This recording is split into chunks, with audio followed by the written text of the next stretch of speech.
Laura and welcome to the TV show Famous Writers with Us.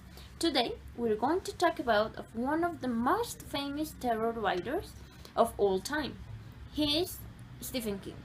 Stephen King was born on September 21st in 1947 in Portland, Maine, United States. King, as I said, is one of the most famous terror writers of all time. He and his brother divide their time between Indiana and Connecticut, but after several years, he preferred to live with his mother in Maine. In that city, he finished his high school and started to study English in 1970. When he finished the university, he tried to find a position as a teacher, but it was too difficult for him, and that's why he started to work in a laundry. And there, he started to write some novels. In 1973, he published his first novel, and its name was Carrie. That book had a great success, and because of that, King decided to write all his life. One of the most famous works of Stephen King is Salem's Lot in 1975, Firestarter in 1980, Cohen in 1981, and It in 1986. We have to say that many of King's works were adapted into film and television. Okay, so now we're going to watch short interview of one of his most famous books, Carrie. Carrie started out as a short story It to did. a magazine? It did. It just grew a little bit too long, and I threw it away, and my wife fished it out and said, "This is sort of amusing. You ought to go on with this." And so I did. Is that exactly what she said? No, it isn't exactly what she said. She said it was really good, and she wanted to read. She said she wanted to read the rest of it. Why didn't you want to write the rest of it? It's too hard. I was lazy, and also it was going to be too long. I didn't understand how I could possibly market something like that, and frankly, I needed the money. And it was a story that was clearly going to outgrow any of the markets that I sold to. They were mostly the sort of magazines where you turn them sideways, a picture falls out at that time. They had names like Cavalier and Dude and Gent and Adam and stuff like that. The kind of magazines that, you know, Levi Johnson poses in now. A guy. Right. That stud that was going with Sarah Palin, the daughter. Bristol. So, Bristol Palin. And so the story grew a little bit, and I said to Tabby when she fished it out, this is longer than the word requirements of any of the men's magazines that I was selling to. And she said, do it anyway. She was good that way. She's a lot braver than I was, and so I did it, and it sold as a novel. It's a skinny little thing, but it it made me what I am today. After the Stephen King's interview, we had the opportunity to keep in contact with the correspondent of jobla.com, and he could talk with Grace and the principal actress of Carrie. Let's see what she said. One thing that you do really, really well is balance empathy with terror. You've done it before, and it's really at its height here. Yeah. You've played very strong characters before, but none this empathetic, and I don't think none this, I guess, vulnerable. The whole point of Carrie is the mixture of the empathy and the terror. You know, that is who Carrie is. That is what Carrie is.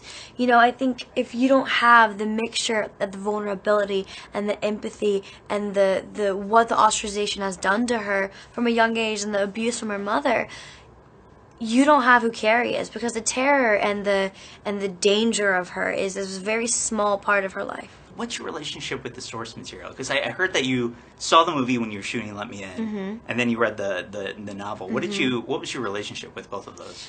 I mean, you know, especially with this movie, the novel is the main source material. You know, I didn't watch the movie before, after, or during the movie, just because I didn't want it to affect my outlook on who Carrie was or who she should be. I wanted it to be solely about Kim Pierce's Julianne Moore and I's Carrie. I wanted to create my own Carrie and feel through her and not even subconsciously mimic what brilliance that Sissy did. You know, and I think that was really the main thing, was the Stephen King novel that was my map to who Carrie was. One thing that I think is so brilliantly done in the film is embracing the social media aspect. And it's a tricky thing because you want it to be a timeless story, yet you want to bring in the conventions of what makes bullying so prominent. Was that something that was important to you? Completely. You know, I think it's definitely a big part of the film, you know, the bullying aspect of it, but, you know, for me, the biggest part of the film is just the idea of what that does to a human, and the ostracization. And, you know, we're animals. You know, we live in packs. And so when we're deserted and when we're pushed out of situations, we can't handle it. Our bodies, you know, our minds, we're not used to it. We work better in groups. And with Carrie, you know, she's been thrown out of all of her packs. You know, her mother is domineering and overbearing, and she doesn't have anyone, and then at her school, I mean, she's the outcast. No one wants her. No one is wanting to talk to her, be her friend or anything, and she's lost. She's confused and scared. You know, she's terrified. And then she realizes that the one person in her life that should always have her back is her mother. And then when she's betrayed by her mother, she never has a break. You know, she never has anyone give her a chance. Right.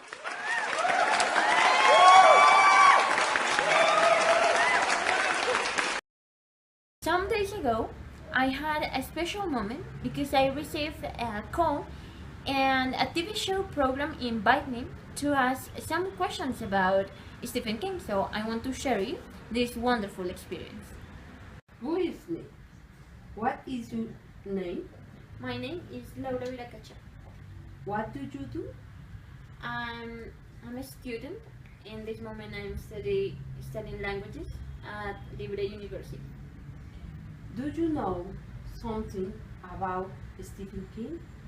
Yes, I know something about him. I know she's an English writer, and he's one of the most famous terror writers. And I have read some books from him, like Carrie and It. What is your opinion about Carrie? Well, it's an interesting book because you can see some social problems that we are living nowadays, like bullying. As you know, in this time, in some schools and institutions, unfortunately, students have to live with that. You said something about the social problematic, but tell us about the role of Carrie mother. Well, it's something important in the book because people who suffer some mistreat in a psychological or mental or physical way, it's because of their parents. It's because their parents hit them, and that's why we can see a special role in this case in the book, because the Carrie's mother has a mental problem because of the religion, and she exaggerates a little bit this aspect, and unfortunately Carrie has to live with that. Okay. As you know, this book had a great success in 1972, and there was a movie. Did you have the opportunity to watch it? Well, in fact, there was not just one movie, but there were two. The first one was in 1976, and the other one was last year. Fortunately, I had the opportunity to watch them both, so it was interesting, and because the context or the principal idea in the movie, it's the same like in the book. Okay. Thank you very much for your line and the the last question. Would you recommend the book and the movie? Yes, I would recommend book and the movie, but I think I would recommend first read the book because there are a lot of details that unfortunately we can't watch in the movie. So I think it's most impressing to read the book and after that watch the movie. Okay, good. You're right.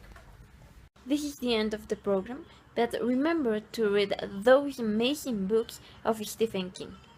You will be surprised. See you the next time. Bye bye.